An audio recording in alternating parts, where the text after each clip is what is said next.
Dans la cellule au cœur du noyau, le chromosome est constitué d'un long fil d'ADN. Ce fil supporte les quelques dizaines de milliers de gènes qui composent la carte d'identité de notre espèce. Mais la vie nécessite un choix parmi ces gènes, une lecture épigénétique sélective qui accompagne chacune de nos cellules, de la première le zygote jusqu'à notre mort.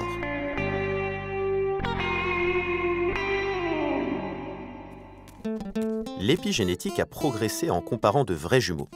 Alors qu'ils partagent strictement le même génome, les jumeaux ne sont jamais parfaitement identiques. Leur mode de vie semble influencer l'expression de leurs gènes. L'épigénétique peut-elle expliquer comment les jumeaux, au fil du temps, se différencient ?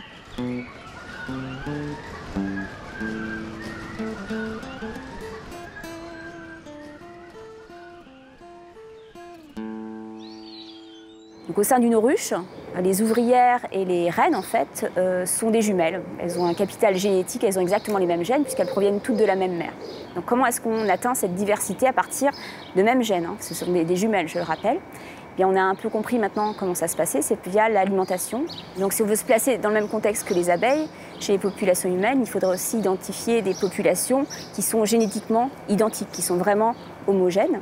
Et donc c'est le cas des jumeaux monozygotes. C'est une copie carbone en termes de génétique. Est-ce que leur exposition à des variations environnementales différentes ou des trajectoires de vie différentes vont influencer leur destin ? Cette histoire individuelle, qui s'inscrit dans nos archives épigénétiques, commence dès notre première cellule.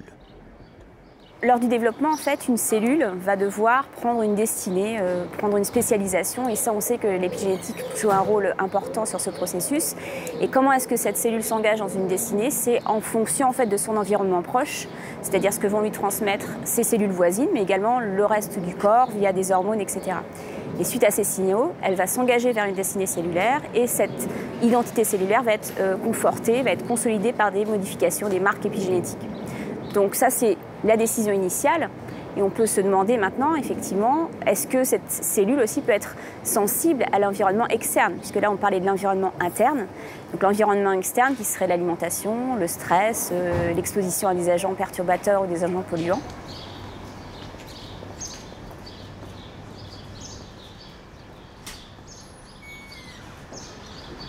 Notre équipe de recherche s'intitule « Décision épigénétique et reproduction chez les mammifères ». Ici au labo, on a développé un protocole pour modifier le patrimoine épigénétique de cellules de souris.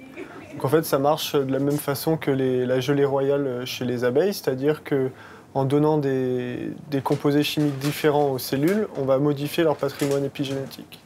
Et donc moi, une expérience que je répète souvent, c'est de, pendant 15 jours, changer le milieu des cellules avec ces composés qui vont changer de façon radicale le patrimoine épigénétique des cellules. Et donc en faisant ça, je peux suivre comment les cellules vont en fait s'adapter à une modification très importante de leur patrimoine épigénétique. Donc là, ce que j'utilise, c'est un pyroséquenceur et en fait, c'est une machine qui est assez facile à utiliser mais qui donne des résultats assez puissants parce que ça permet de mesurer la méthylation de l'ADN. La méthylation de l'ADN est l'un des mécanismes de l'épigénétique qui réprime l'expression de tel ou tel gène. Ainsi, chaque cellule va-t-elle enregistrer son identité sur la base de l'expression ou du silence des milliers de gènes qu'elle contient. Donc sur cette première courbe, ce que vous voyez, en fait, c'est justement cette méthylation de l'ADN que je viens de mesurer avec le pyroséquenceur. Et on la voit que pendant les 15 jours que dure l'expérience, on la voit qui diminue pour être à des niveaux qui sont pratiquement nuls, en fait. On a pratiquement effacé la méthylation. Sur ce graphe, on voit que dans le premier cas, la méthylation est présente. Tous les gènes sont en rouge, tandis qu'à la fin, il n'y a plus aucun, ils sont en jaune.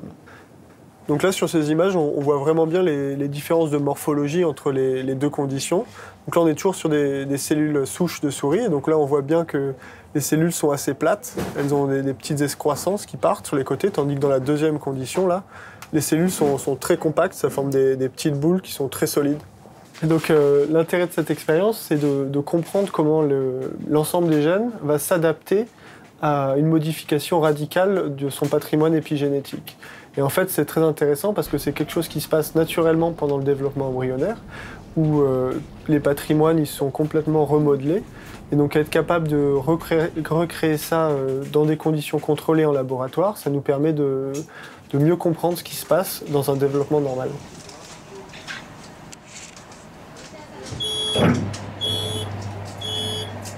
Qu'en est-il de l'homme? Est-ce que l'environnement externe peut influencer la destinée des individus, des populations humaines, leur sensibilité aux pathologies via des mécanismes épigénétiques? C'est une question qui est au cœur des préoccupations du public, vraiment, mais il faut garder en tête que toute influence de l'environnement ne passe pas par l'épigénétique. Et donc, comment décrypter cette grosse équation complexe entre environnement, génétique, épigénétique et part culturel? C'est un des aspects, un des challenges qu'il va falloir relever. L'épigénétique orchestre la formation de nos organes. Puis, au fil des ans, les marques épigénétiques s'accumulent au gré de nos conditions de vie. Ainsi s'écrit notre différence, notre identité, notre histoire.